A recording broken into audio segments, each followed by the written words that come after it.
High students, welcome back to my channel. আমি অঙ্কিতা। আমি তোমাদের সাথে আরও একটা নতুন ভিডিও নিয়ে চলে এসেছি। তো আজকের ভিডিওতে আমরা ডিসকাস করতে চলেছি ক্লাস 7-এর uncle Podger hangs a picture এই টেক্সটের লাস্টের অ্যাক্টিভিটি টাস্কগুলো নিয়ে। ওকে, তো দেখো অ্যাক্টিভিটি 5-এ কি বলছে। অ্যাক্টিভিটি 5-এ কি বলছে? Choose the correct answer from the given alternatives. এখানে আমাদের কাছে অনেকগুলো অল্টারনেটিভসের অপশনস দেওয়া আছে, দেন আমাদেরকে যেটা সঠিক অ্যান্সার হবে সেটাকে বেছে নিয়ে লিখতে হবে। তো এরটা কি বলছে? Uncle Podger would call us all dash. বলছে uncle Podger would call us, আমাদেরকে ডাকবে, অল সবাইকে, আমাদের সবাইকে কি বলে ডাকবে? এক একটা বলছে ইন্টেলিজেন্ট, বুদ্ধিমান। দুই বলছে কেয়ারলেস, একদম যত্নহীন, ঠিক আছে। দেন তারপরটা বলছে ফুলস, বোকা। তো আঙ্কেল পজার তাদের সবাইকে কি বলে রেখেছিল যখন ওরা কিছু খুঁজে পাচ্ছিল না? তখন কি বলেছিল? ফুলস বলেছিল। তাহলে 3-এর অপশনটা হবে অ্যান্সার। বিয়েরটা কি বলছে? Uncle Podger would slide and fall. বলছে uncle Podger would slide, uncle Podger বেঁকে যাবে অ্যান্ড ফল, পড়ে যাবে, অন দ্য চারোম্যান স্টোজ। চারোম্যান স্টোজ মানে হচ্ছে যারা ওই কয়লা শুকুর দেয়, ওইখানে কয়লা শুকুর দেয় যে মহিলাটি, তার টো মানে হচ্ছে পায়েতে, পায়ের আঙুলেতে। অন দ্য পিয়ানো নাকি অন দ্য চেয়ার? কোথায় পড়ে গিয়েছিল? স্লাইডলি ফল কোথায় গিয়ে পড়ে গিয়েছিল? পিয়ানোর উপর। ওকে, তাহলে অপশন যে 2টা রয়েছে সেটা হবে অ্যান্সার। দেন নেক্সট কি বলছে? সি এরটা, uncle Podger's work would finish. Uncle পজারের কাজটা ফিনিশ হবে, মানে শেষ হবে। কাজটা কখন শেষ হয়েছিল? একটা বলছে অ্যাট অ্যারাউন্ড মিডনাইট, প্রায় মধ্যরাত্রে। অ্যাট মিডডে, মধ্য মানে দিনের বেলা, নাকি ইন দ্য ইভিনিং, নাকি সন্ধ্যাবেলা। কখন হয়েছিল কাজটা ফিনিশ? কখন হয়েছিল? অ্যাট অ্যারাউন্ড মিডনাইট, প্রায় মধ্যরাত্রে গিয়ে কাজটা শেষ হয়েছিল। অ্যাক্টিভিটি 6-এ কি বলছে? Complete the sentence with information from the text. Text থেকে নিয়ে সেন্টেন্সগুলো কমপ্লিট করতে হবে। এরটা বলছে uncle Podger would lose sight of the mark dash. বলছে আঙ্কেল পজার কিসের সাইট হারিয়ে ফেলবে, কিসের চিহ্ন হারিয়ে ফেলবে? দেখি আমরা টেক্সটটাতে কিসের চিহ্ন হারিয়ে ফেলেছিল, কিসের মার্ক হারিয়ে ফেলেছিল। এই যে, then he would have lost the sight of the mark he had made on the wall. ঠিক আছে, এই এত পর্যন্ত লিখলেই হবে। He had made on the wall, যেটা সে দেওয়ালেতে করেছিল।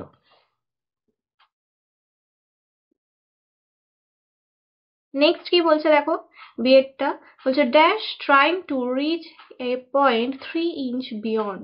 বলছে কে চেষ্টা করছিল two reach a point 3 inch beyond, 3 inch উঁচুতে উপরে ওঠার চেষ্টা কে করছিল?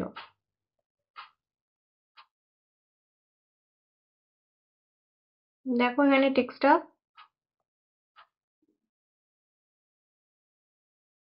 trying to reach a point 3 inch beyond what was possible for him to reach.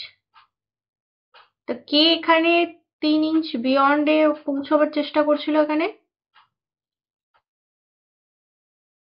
Uncle Podger. তাহলে আমরা এখানে আঙ্কেল পজার লিখে দেবো, uncle Podger trying to reach a point 3 inch beyond. Okay, then next কি বলছে সি এরটা? বলছে dash doing a job of this sort. বলছে dash doing a job of this sort, এই ধরনের কাজ করে। লাস্টে দেখো,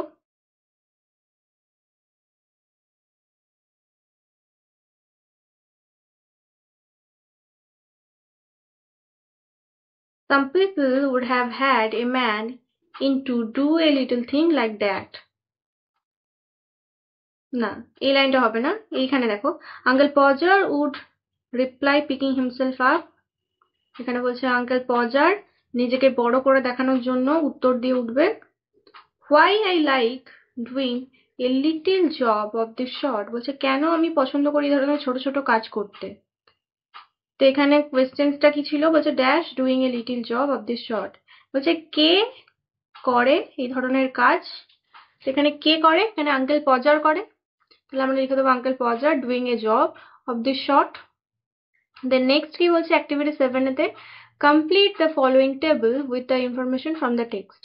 টেক্সট থেকে নিয়ে এখানে টেবিলগুলো কমপ্লিট করতে হবে। কজ আর এফেক্ট দেওয়া আছে। কজ কথাটার মানে হচ্ছে কারণ, আর এফেক্ট মানে হচ্ছে ফলাফল। তো এখানে দেখো প্রথমটায় এফেক্ট দেওয়া আছে, কজ দেওয়া নেই, মানে কারণটা এখানে বের করতে হবে। এখানে যে ফলাফলটা দেওয়া আছে সেটা পড়ে বুঝতে হবে যে কেন ঘটেছিল ঘটনাটা। Each child had to get up beside him on the chair. বলছে প্রত্যেকটা বাচ্চা, প্রত্যেকটা শিশু কি করেছিল, তার পাশাপাশি গিয়ে চেয়ারের ওপর উঠে পড়েছিল। কেন উঠেছিল, কজ কি ছিল, কারণ কি ছিল, দেখো এখানে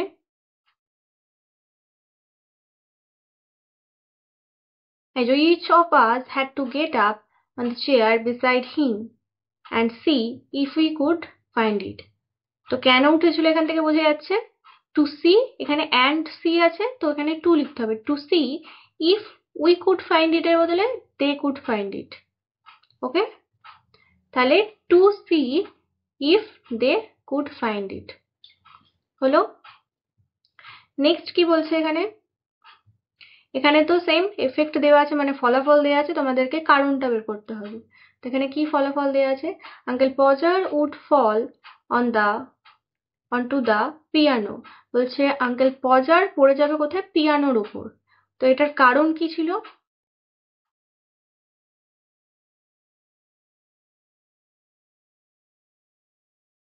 এই যে কারণটা এটাই ছিল, trying to reach to a point 3 inch beyond what was possible for him to reach. The string would slip and down he would slide on the piano। তো কারণটা কি ছিল, পিয়ানোতে পড়ে যাওয়ার, the string would slip, স্ট্রিংটা slip হয়ে গিয়েছিল, পিছলে গিয়েছিল। দেন সি এরটা কি বলছে, সি এ এখানে কজ দেওয়া আছে মানে কারণটা দেওয়া আছে, কারণের ফল কি হয়েছিল সেটা আমাদের বের করতে হবে। At the first blow of the hammer, প্রথম আঘাতেই, হাতুড়ির প্রথম আঘাতেই কি ঘটেছিল, কি ফল ঘটেছিল, তো কি হয়েছিল দেখি আমরা। হুম,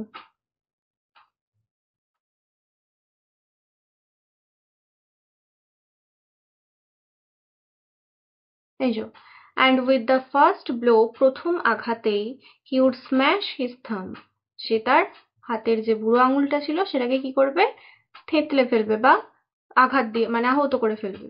তো এইখানটাকে লিখে দেবো আমরা, হি উড স্ম্যাশ হিজ থাম, সে তার হাতের বুড়ো আঙুলটা কি করবে, থেতো করে ফেলবে। দেন নেক্সট কি বলছে দেখো, ডি এরটা এখানে বলেছে এফেক্ট দেওয়া আছে, আমাদেরকে কজ বের করতে হবে। তো এখানে বলছে a new hole was made, একটা নতুন গর্ত তৈরি করা হলো। তো এটার কারণ কি ছিল, কারণ প্রথমটা হারিয়ে গিয়েছিল।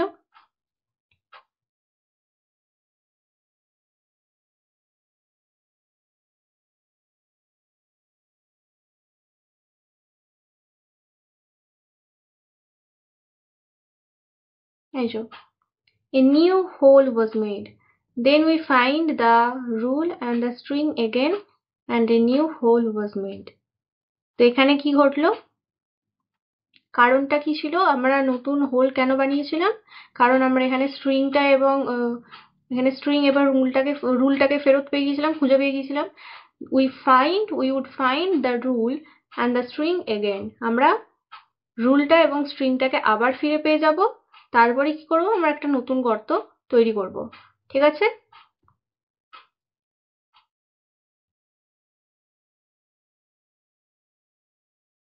অ্যাক্টিভিটি 7টা কমপ্লিট হলো। দেন 8টায় কি বলছে দেখো, অ্যান্সার দ্য ফলোইং কোয়েশ্চেন। এখানে বলছে যে কোয়েশ্চেন্স গুলো দেওয়া আছে সেগুলো কি করতে হবে, অ্যান্সার দিতে হবে।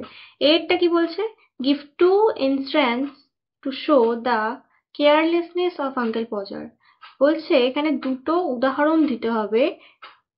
শো, শো মানে হচ্ছে দেখাতে, কি দেখাতে, the carelessness of uncle Podger, uncle পজারের যে মানে কেয়ারলেসনেসটা মানে অগোছালা যে ভাবটা, মানে ওর যে এরকম কাজকর্ম সেটার জন্য দুটো উদাহরণ দিতে হবে। তো কিরকম উদাহরণ আমরা দিতে পারি, এখানে আমরা দুটো উদাহরণ কি কি দিতে পারি, ফার্স্ট অফ অল আমরা এটা দিতে পারি যে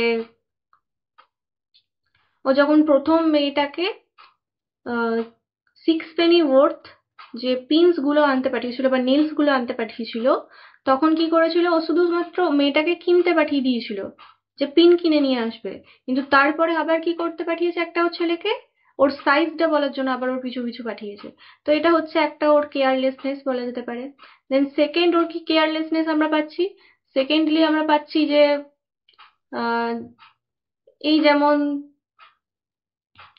হাতুড়িটাকে হারিয়ে ফেলা, নেলস গুলোকে হারিয়ে ফেলা, তারপর হচ্ছে নেলস এর যে মার্ক করা ছিল দেয়ালেতে সেগুলোকে হারিয়ে ফেলা, এগুলো হচ্ছে ওর কেয়ারলেসনেস এর মধ্যে পড়ে। তো এগুলোর মধ্যে যে কোনো ইচ্ছে একটা দিয়ে দিতে পারো। তো যেগুলো এগুলোর মধ্যে যে কোনো দুটো দিয়ে দিলেই হয়ে যাবে। The next কি বলছে বিয়েরটা, what did Aunt Podger say after Uncle Podger smashed his thumb? বলছে আন্ট পজার কি বলবে। হোয়াট ডিড আন্ট পজার সে, মানে আন্ট পজার কি বলবে, কাকিমা পজার কি বলবে, আফটার আঙ্কেল পজার স্ম্যাশ হিজ থাম, আঙ্কেল পজার তার বুড়ো আঙুলটা থেঁতো করে দেওয়ার পর, মানে যখন ওর বুড়ো আঙুলটা আহত হয়ে গিয়েছিল তখন আন্ট পজার কি বলেছিল। দেখে নি কি বলেছিল ওখানে। এই যে aunt Maria would mildly observe that, এই সব কিছুই খুব ভালোভাবে অবজার্ভ করেছিল aunt Maria. Next time uncle Podger was going to hammer a nail into the wall, he hoped he would let her know in time she could then make arrangement to go and spend a week with her mother while it was being done. Okay? তো এখানে aunt মারিয়া এখানে কি বলছে, মারিয়া এই সব কিছু observe করার পর কি বলেছিল, বলেছিল যে নেক্সট টাইম যখন আঙ্কেল পজার হ্যামার নিয়ে একটা কোনো পেরেক পুঁততে যাবে দেওয়ালেতে, সে আশা করে যে তাকে যেন আগে থাকতেই জানিয়ে দেওয়া হয় সময় মতো, টাইম মতো। তাহলে সে কি করবে, তাহলে সে অ্যারেঞ্জমেন্ট করে রাখবে, মানে ব্যবস্থা করে রাখবে, to go and spend a week with her mother, তার মায়ের সাথে এক সপ্তাহ কাটাবে, while it was being done, যতক্ষণ না পর্যন্ত এটা হয়ে যাচ্ছে। ওকে, দেন নেক্সট কি বলছে দেখে নি।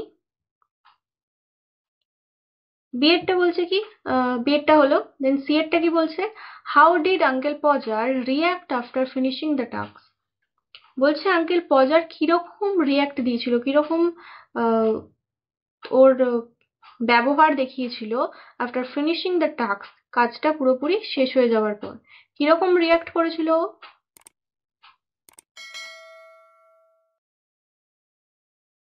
এই যে এখানে দেয়ার you R he would say, তখন সে কি বলবে, বলবে দেয়ার ইউ আর, তোমরা এখানেই আছো, stepping heavily off the chair on the charwoman's corn, এবং সে চেয়ার থেকে কিভাবে নামবে, চারুম্যানসের যে কর্ন ছিল, শস্য ছিল, তার উপর গিয়ে নামবে, and serving the mess he had made with the evident pride, এবং সবকিছু নোংরা আবর্জনা চারিদিকে ছড়াবে নিজের প্রশংসা করতে করতে। Why some people would have had a man in to do a little thing like that, এই জায়গাটা এটা বলবে, কি বলেছিল ওখানে আঙ্কেল পজার কি বলেছিল, ওর কাজটা হওয়ার পর কি বলেছিল, why some people would have had a man in to do a little thing like that, তাহলে এই জায়গাটা লিখলেই আমাদের অ্যান্সার হয়ে যাবে। দেন নেক্সট কি বলছে দেখো, ডিএরটা বলছে why was everyone tried after Uncle Podger put up the picture on the wall,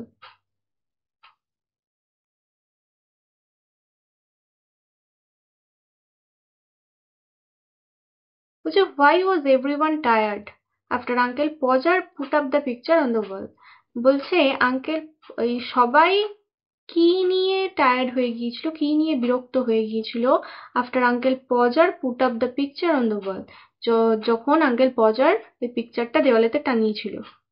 তো তারা কি বলছিল,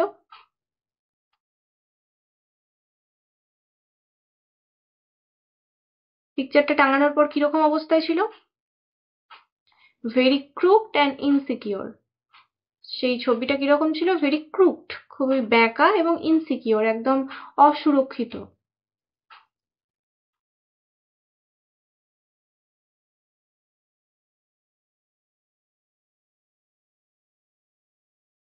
ওকে, তো আজকের ভিডিওতে এই পর্যন্তই। নেক্সট ভিডিওতে আমরা পরের টেক্সটটা নিয়ে আলোচনা করতে চলেছি, আর এর যে গ্রামার গুলো রয়েছে সেগুলো আমরা ডিসকাস করতে চলেছি। ওকে।